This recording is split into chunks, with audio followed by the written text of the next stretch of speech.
আমাকে অনেকেই বলে যে, "আপনি এত মেকআপ করেন কেন? আপনি এত মেকআপ করেন কেন? মানে আপনার কি আর কোনো কাজ নাই?"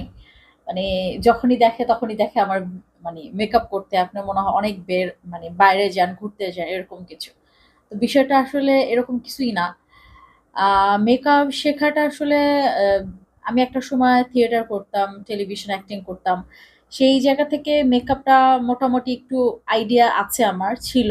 আর ওইখান থেকেও একটা মানে কি বলে? মানে থাকে না যে আ জুনিয়র আর্টিস্ট হইলে অনেক সময় মেকআপটা অনেকে ঠিকঠাক মতো দিতে চায় না। মানে মেকআপ ম্যান যারা জুনিয়র আর্টিস্টদেরকে মানে ওইভাবে আসলে সময় দিত না। হ্যাঁ? আমি আসলে বলতে চাচ্ছি না কাউকে ছোট করা বা কাউকে ইয়ে করতে চাচ্ছি না। তো কিছু মানুষ ছিল যে যারা হইছে হ্যাঁ, আমি জুনিয়র আর্টিস্ট আ আমাকে মেকআপ করতে হবে ক্যারেক্টারের জন্য।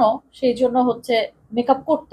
মানে করে দিত। কিন্তু বিষয় হইছে আমি যেহেতু মেকআপের অনেক কিছুই জানতাম না, বুঝতাম না যে কোনটার পর কোনটা দিতে হয়, ফাউন্ডেশন কখন দিতে হয় বা আদার্স যে বিষয়গুলো, হ্যাঁ? তো মেকআপের তো একটা ধাপ আছে যে এইটার পর এটা দিতে হয়, এটার পর এটা দিতে হয়। সো সেইটা একটা বিষয় ছিল। দ্বিতীয়ত হচ্ছে আমি ২০২০ এ মানে করোনাকালীন সময়ে আ একজনের সাথে আমার রিলেশন হয়। সো ওই রিলেশনটা উম মানে ব্রেকআপ হওয়ার পরে এবং আমার ফাদার চলে যাওয়ার পর, উনার ইন্তেকালের পর আমি এত পরিমাণ ডিপ্রেশনে ছিলাম, এত পরিমাণ যে আমার দিন মানে কখন গেছে, রাত কখন গেছে আমি বলতে পারবো না। মানে আমার কাছে রাতকে দিন মনে হইছে এবং দিনকে আমার রাত মনে হইছে এবং ৬ টা মাস আমি আমার জানালার কাপড় এবং মানে কাঁথা দিয়ে রাখতাম জানালার উপরে। যেন বাইরে থেকে কোনো আলো আসতে না পারত। এবং আমার খাবার-দাবার, ঘুম, আমার মানে মানে পুরা লাইফস্টাইল আমার চেঞ্জ হয়ে গেছিল। ওই একটা ব্রেকআপ প্লাস হচ্ছে আমার আব্বু চলে যাওয়াতে।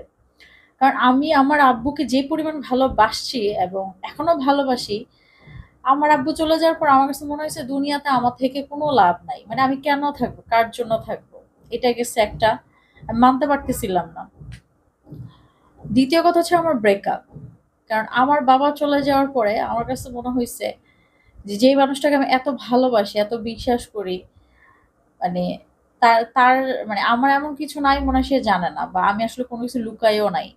যে লুকায়া তার সাথে রিলেশন করব, তার সাথে আমি সংসার করব এরকম কিছুও না। সো আমার কাছে মনে হয়েছে আমার বাবা চলে যাওয়ার পর সেই মানুষটা আমার সাথে থাকবে। তো সেই মানুষটাও আমার সাথে থাকে নাই। তো ওই সময় আমি অনেক পাগলামি করছি। প্রচন্ড পাগলামি করছি। ঘুমের ওষুধ খাইছি। আরো অনেক কিছু করছি। মাথা-টাথা ফাটায় ফেলছি, কপাল ফাটায় ফেলছি। মানে খুবই বাজে